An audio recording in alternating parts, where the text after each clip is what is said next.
Hello, my name is Rick Pascual, a student of the Stem Cell Engineering Lab here in the Department of Chemical and Life Sciences at the Virginia Commonwealth University. In this video, I will be demonstrating how our lab uses an inexpensive and self-made Cytospin apparatus to create an observable monolayer of human pluripotent stem cells for the quantification of cell surface markers.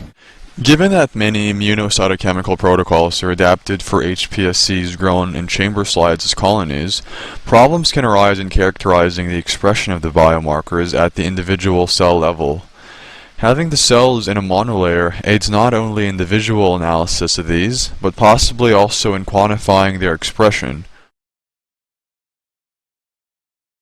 The Cytospin apparatus our lab uses can be constructed using materials found in most labs, only needs a small cell sample, and doesn't need any type of specific reagent, and more importantly, it is able to reliably reproduce a spread of single cells for observation. Here are some of the things you will need to construct the Cytospin apparatus. Plastic slides. Since these don't necessarily have to be clean, you can use old chamber slides if you wish.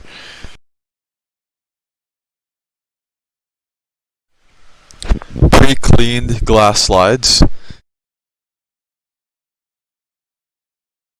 These need to be cleaned because this will be where the cell monolayer is created.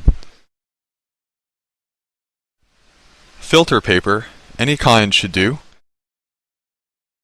And micropipette tips.